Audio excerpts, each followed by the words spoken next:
সত্যের সন্ধানে SV news 24 TV. বীমা উন্নয়ন ও নিয়ন্ত্রণ কর্তৃপক্ষ সংশোধন বিল 2026 অবিলম্বে বিবেচনার প্রস্তাব উত্থাপনের আহ্বান জানাচ্ছি। ধন্যবাদ মাননীয় স্পিকার। আমি আমির খসরু মাহমুদ চৌধুরী, অর্থমন্ত্রী, প্রস্তাব করছি যে বীমা উন্নয়ন ও নিয়ন্ত্রণ কর্তৃপক্ষ আইন 2010-এর সংশোধন কল্পে আনিত বিলটি বীমা উন্নয়ন ও নিয়ন্ত্রণ কর্তৃপক্ষ সংশোধন বিল 2026 বিশেষ কমিটি কর্তৃক সুপারিশকৃত আকারে মহান সংসদে অবিলম্বে বিবেচনার জন্য গ্রহণ করা হোক। মাননীয় স্পিকার, আপনাকে ধন্যবাদ। ধন্যবাদ মাননীয় মন্ত্রী। মাননীয় সদস্যবৃন্দ, এই বিলটির উপর জনমত যাচাইয়ের প্রস্তাব দিয়েছেন মাননীয় সদস্য রুমিন ফারহানা, ব্রাহ্মণবাড়িয়া 2। মাননীয় সদস্যবৃন্দ, এই বিলটি বাছাই কমিটিতে প্রেরণের প্রস্তাব দিয়েছেন মাননীয় সদস্য রুমিন ফারহানা, ব্রাহ্মণবাড়িয়া 2। জনমত যাচাইয়ের প্রস্তাব, বাছাই কমিটিতে প্রেরণ সম্পর্কিত প্রস্তাব এবং বিলটির সাধারণ নীতি সম্পর্কিত আলোচনা একই সাথে অনুষ্ঠিত হবে। আমি এখন নোটিশদাতা মাননীয় সদস্যকে তার প্রস্তাবের পক্ষে বক্তব্য রাখার জন্য আহ্বান জানাচ্ছি। মাননীয় সদস্য, আপনার সময় 2 মিনিট। মাননীয় স্পিকার, আপনাকে ধন্যবাদ। মাননীয় স্পিকার, বাংলাদেশের অর্থনীতির অন্যতম একটি স্তম্ভ বা পিলার হচ্ছে বীমা খাত। যে কোনো দেশে মূলত 4টি খাতকে অর্থনীতির প্রধান স্তম্ভ হিসেবে ধরা হয়। তার প্রথমটা হচ্ছে পুঁজিবাজার, যেটা নিয়ে কিছুক্ষণ আগে আমরা আলোচনা করলাম। দ্বিতীয়টা হচ্ছে ব্যাংকিং সেক্টর, তৃতীয়টা বন্ড মার্কেট এবং চতুর্থটা ইন্স্যুরেন্স বা বীমা। বাংলাদেশের বীমা খাত নিয়ে যদি নির্মোহভাবে আমরা আলোচনা করি, তাহলে বীমা খাতের অবস্থা বলতে হয় খুব বেশি ভালো নয়। অন্যান্য দেশে বা উন্নত দেশে অর্থনীতিতে জিডিপিতে বীমা খাতের অবদান যেখানে 8 থেকে 10%, বাংলাদেশে সেইখানে মাত্র 0.4%। জিডিপিতে বীমা খাতের যে অবদান, এটা শুধু পরিসংখ্যান দিয়ে বোঝানো কোনোভাবেই সম্ভব নয়, এটা গ্রহণযোগ্যও নয়। বাংলাদেশের সমসাময়িক ও কাছাকাছি দেশের, এমনকি প্রতিবেশী দেশগুলো দক্ষিণ এশিয়ার মধ্যে জিডিপিতে আমাদের বীমা খাতের যে অবদান সেটি সর্বনিম্ন। তবে এখানে একটা গুরুত্বপূর্ণ পার্থক্য আছে। ভারতের মতো একটা দেশে বীমার যে ইন্ডাস্ট্রি, সেখানে কোম্পানির সংখ্যা আমাদের চেয়ে কম, অথচ আমাদের এই ছোট্ট দেশে 82টা ইন্স্যুরেন্স কোম্পানি কাজ করছে। সাধারণ বীমা, জীবন বীমা সরকারি প্রতিষ্ঠানের পাশাপাশি বেসরকারি উদ্যোক্তারা যে বীমা কোম্পানি তৈরি করেছেন, তার মধ্যে জীবন বীমাও আছে বা সাধারণ ঘরানার বীমাও আছে। কিন্তু এত বেশি সংখ্যক কোম্পানি থাকার পরেও আমাদের দেশে জিডিপিতে বীমা খাতের অবদান এত কম, যেটার কোনোভাবেই গ্রহণযোগ্য নয়। এখানে হতে পারে যে এত বেশি সংখ্যক কোম্পানি হয়তো সেগমেন্টেড কাস্টমারদের নিশ মার্কেটিং করছে।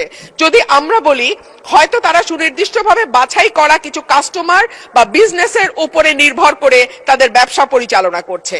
এদেশের আপামর সাধারণ মানুষকে বীমা শিল্পের আওতায় নিয়ে আসতে হলে প্রয়োজন একটি সেবা যা ঝুঁকি ভালো ব্যবস্থাপনা করে। ফলে এই ঝুঁকি ব্যবস্থাপনার জন্য সর্বোত্তম বা সর্বোচ্চ ব্যবস্থাপনাকারী প্রতিষ্ঠান হচ্ছে এই বীমা কোম্পানিগুলো। কিন্তু অনেক সময় দক্ষতার অভাব এবং সৎ মানুষের হাত। ধন্যবাদ মাননীয় সদস্য। ধন্যবাদ মাননীয় সদস্য। মাননীয় অর্থমন্ত্রী জনাব আমির খসরু মাহমুদ চৌধুরীকে তার বক্তব্য রাখার জন্য আহ্বান জানাচ্ছি। ধন্যবাদ মাননীয় স্পিকার।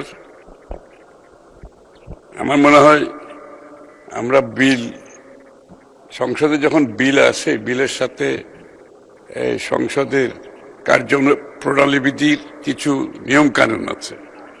তো আমরা যদি সবাই সেটা মেনে চলি, তাহলে বোধহয় এই ইন্টারাপশন গুলো হবে না ভবিষ্যতে। মাননীয় স্পিকার, মাননীয় সংসদ সদস্য রুমিন ফারহানা, আবারও আমি সম্পূর্ণভাবে একমত। বাংলাদেশে বীমা শিল্প খুবই কঠিন একটি অবস্থা পার করছে। এটা আবারও অব্যবস্থাপনা, দুর্নীতি, ব্যাড গভর্নেন্স এবং সরকারের পৃষ্ঠপোষকতায় অনেকগুলো ইন্স্যুরেন্স কোম্পানি জন্ম হয়েছে যারা আইন কানুনের কোনো তোয়াক্কা করে না, এবং এই জন্য ইন্স্যুরেন্স ইন্ডাস্ট্রি আজকে যেখানে এসে দাঁড়িয়েছে, তাকে সংশোধন কল্পে আমরা ইন্স্যুরেন্স পুরো সেক্টরটাকে, ইন্ডাস্ট্রিকে নতুন করে, যে গ্লোবালি যেখানে ইন্স্যুরেন্সের একটা স্ট্যান্ডার্ড আছে, গুড গভর্নেন্সের একটা স্ট্যান্ডার্ড আছে এবং এগুলোর রেফারেন্স সারা বিশ্বে আছে। আমরা কিছু আবিষ্কার করতে যাচ্ছি না, আমরা সেই স্ট্যান্ডার্ডটা বেঞ্চমার্কটা রিচ করার চেষ্টা করছি। এই জন্য এই পরিবর্তনগুলো আনার জন্য আমাদের বীমা নিয়ন্ত্রণ সংস্থা এটাকে পরিবর্তন আনতে হবে, এখানে যোগ্য ব্যক্তিকে আনতে হবে।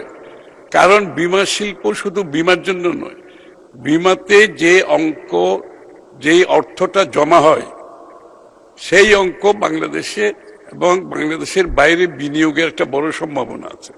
বাংলাদেশের অর্থনীতিতে, শিল্পে, সার্ভিস সেক্টরে সব জায়গায় বিনিয়োগের সুবিধা আছে, এটা অনেক বড় একটা অংশ। আমরা সেই জায়গায় যেতে পারছি না, এই জন্য এই সংশোধনগুলো করতে হবে, এই পরিবর্তনটা আনতে হবে, বীমা শিল্পকে ট্রান্সপারেন্ট করতে হবে এবং সকলের জন্য, আবারও যারা বীমা করে, যারা বীমা করে যারা সিকিউর থাকতে চায় তাদেরকেও আপনাকে সংরক্ষিত করতে হবে। সবকিছু মিলিয়ে বীমা নিয়ন্ত্রকের যে ভূমিকা অত্যন্ত গুরুত্বপূর্ণ। এই জন্য আমরা পরিবর্তনটা আনছি এবং এখানে বয়সেরও কোনো ব্যাপার নেই, এখানে হচ্ছে আপনার যোগ্যতার ব্যাপার। বিশ্বের কোন দেশে, প্রায় সব দেশে এখানে বয়সের কোনো লিমিটেশন নাই, এখানে হচ্ছে আপনার মেধা, যোগ্যতা, সততার বিষয়টা আপনাকে নিশ্চিত করতে হবে। সেটা নিশ্চিত করতে পারলে সেইভাবে অ্যাপয়েন্টমেন্ট আমরা যদি দিতে পারি তাহলে কাজ ভালোভাবে করতে পারবে এবং সকলের সহযোগিতার প্রয়োজন। আমার মনে হয় বীমা শিল্পে উন্নয়নের জন্য এটা একটা গুরুত্বপূর্ণ স্টেপ। আগামীতে একটা নিয়ন্ত্রণ সংস্থা যদি একটি পুরো সেক্টরকে নিয়ন্ত্রিত করার আইন কানুনের মাধ্যমে নিয়ন্ত্রণের ব্যবস্থা না থাকে, তাহলে যেটা আমরা আজকে বাংলাদেশে দেখতে পাচ্ছি, অব্যবস্থাপনার কারণে, অদক্ষতার কারণে, দুর্নীতির কারণে, সেটা বন্ধ করা সম্ভব হবে না। আপনাকে ধন্যবাদ মাননীয় স্পিকার।